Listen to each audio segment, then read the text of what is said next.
Sometimes I wonder what am I gonna do, but there ain't no cure for those summertime blues. Oh no. Hello there, boys and girls. This is Jim again from the Broom Cupboard. Thought I'd tell you about when I was in the army and I volunteered to go on these Nijmegen Marches. Now I'll have to explain that every year in Holland, Nijmegen in Holland, the NATO army send a contingent and they to these marches called peace marches. And one of our squadrons decided that they'd go along to the peace marches. And I was told that if I volunteered to go in on this, I would be excused guard duties and all other duties. Seemed a good deal to me because doing things outside of the countryside, etc., to me was a good thing. So I volunteered. And as it turned out, it was a good deal. And what happened? We played shinty in the gym, get ourselves fit, run around, and went on long marches, all day jobs. And one of the things went on, I was with one squadron, and fourth squadron of the regiment were going on a camp, a place called Eckenforde on the Baltic coast, just below the Danish border of Germany. Anyway, so we went up there, these trucks, 1-tonners and 3-tonners and all that sort of thing in the back of them. Got up there and set up the tents. So these tents aren't like what you see today. These were big, heavy canvas things with huge, great poles, and took about 40 men to put one up. But there were a lot of guys, so I think it was about 20 of us in the Nijmegen March thing, and we joined in, and we had duties every day, like pinning spuds and that. But you got a lot of guys doing it. Doesn't take too long. Every morning we'd rush butt naked into the sea, and it's pretty chilly actually, if I remember rightly. Although it was summer, but it was quite good weather. We had one day where it was really misty, cool, not cold, just cool.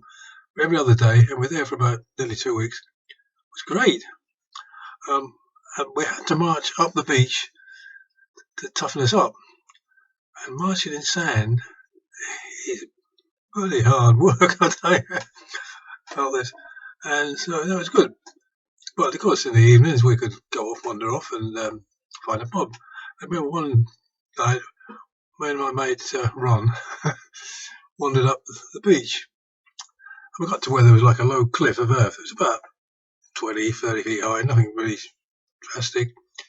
So I decided to climb up this thing. So I got to the top. And all of a sudden, this big ring appeared over the top. What the hell? And there was like a snort. And this foul, grassy, breathy smell came out. And a ball up there, this big red ball. I turned around to Ron and said, Ron, I think we better choose another route. He said, why? I said, because there's a ball up here. So we just went along a field or two and got over. And then we come to a road. And then we came to this, like a pub. It was actually an upturned boat. Big boat turned up, a wooden boat turned upside down. And we went into it, and the bar was a dinghy, the right way up with a flat top on it. And it was great, beer, lovely location, friendly people around. What more could you ask for? And I remember one of the evenings there, we went marching out, and I wouldn't say camped out, we slept out overnight in this wood.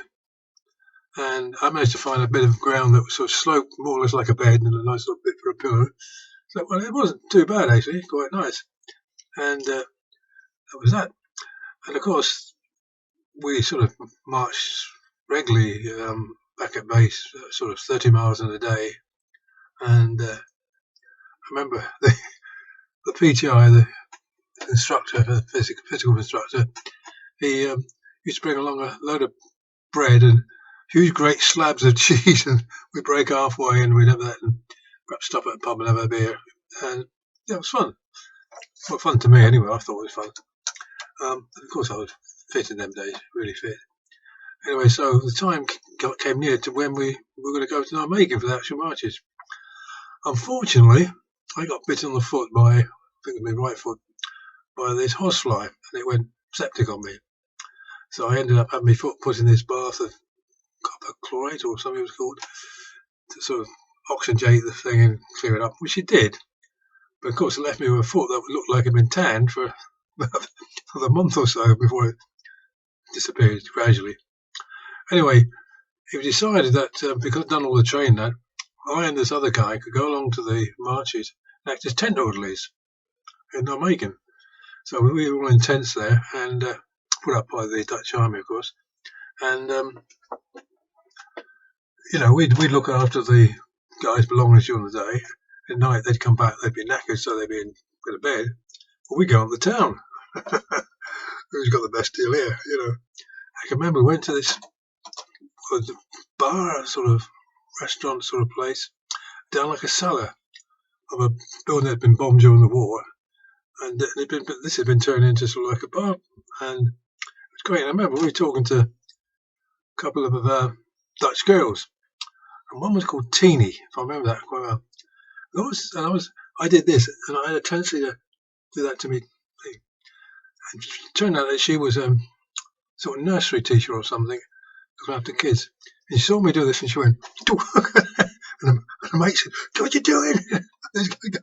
Upset these guys." Of course, it didn't bother me too much because it didn't hurt, but I can remember that. Teeny, her name was Nijmegen.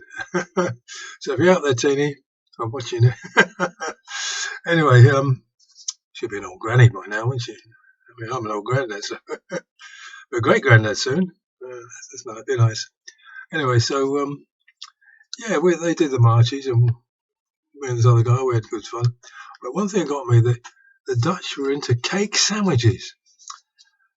They provided us some food, and one of these things was cake sandwiches. 2 slices of bread with a piece of cake in between.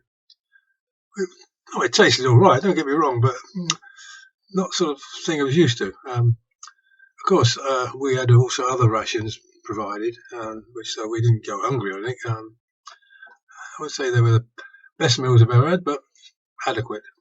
Anyway, so the marches took place, and I don't know where our lot came, but it didn't really matter. So not to me, and I've always thought the sport should be fun. I've never been competitive, not really.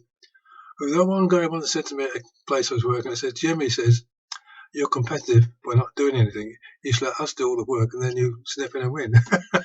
Well, that might be true, but anyway, so I'll leave that with you there and hope you enjoy it. So take care and behave yourselves. You damn well better.